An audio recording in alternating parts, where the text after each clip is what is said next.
ایک دفعہ میرے سامنے آئے سارے داڑھی والے بھائی, ابا بھی تبلیغ میں وقت لگا ہوا, داڑھی, سارا علماء صلحاء کا خاندان, یہ بہت ہو رہا ہے گھروں میں, خوب اس کو نوٹ کر لیں اچھی طریقے سے.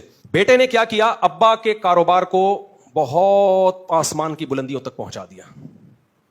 آپ کو پتا ہے جب سارے نالائق بھائی ہوتے ہیں شروع میں تو کچھ کرتے نہیں ہیں. ایک بیٹے نے بڑی محنت کی, اب جب گھروں میں دے دنادن نوٹ آنا شروع ہو گئے تو باقی بھائیوں کی بھی آنکھیں بولو کھل گئی. 15-20 سال کے بعد وہ بھی کاروبار میں, اب تک وہ کیا کھا رہے تھے, پیڑے. مسئلہ سن رکھا تھا ابا نے کہ باپ کے کاروبار کو اگر کوئی بیٹا ترقی دیتا ہے تو وہ بیٹا باپ کے کاروبار میں پارٹنر نہیں بن جاتا, اس کاروبار کا مالک کون رہتا ہے, باپ.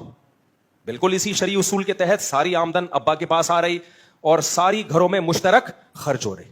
اب جو بیٹا بزنس میں اتنی ترقی دی ہے اس کو یہ خیال آئے گا نا کہ ساری محنت 10 سال سے میں کر رہا ہوں اور سب بھابیاں بھی کھا رہی ہیں, بھتیجے بھی کھا رہے ہیں, اور ساری بہنوں میں بھی ڈیوائیڈ ہو رہا ہے, سارے بھائیوں میں بھی ڈیوائیڈ ہو رہا ہے, مجھے ثواب کے علاوہ کچھ بھی بولو نہیں مل رہا. اور کھا بھی تسلی سے رہے ہیں, شادیوں پہ بھی دے دنادن اڑا رہے ہیں, قربانی کے جانور آ رہے ہیں تو 15-20 لاکھ کے آ رہے ہیں.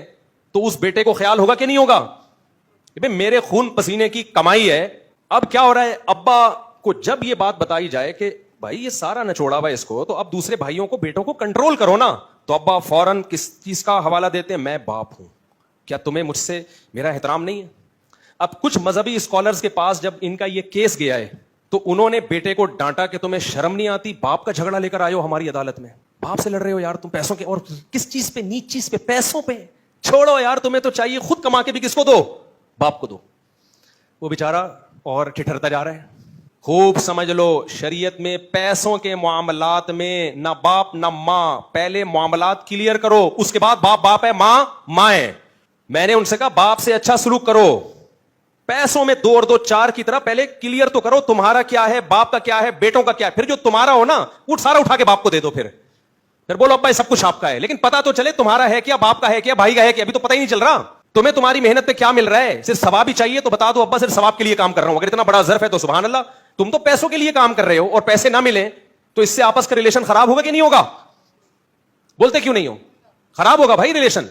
میں نے کہا بھائی ابا سے جا کے پہلے معاملات سیدھے کرو, ابا سے بولو ابا میں جو اتنی خدمت کر رہا ہوں آپ کی کر رہا ہوں, بھائیوں کی فری پھوکٹ میں نہیں کروں گا.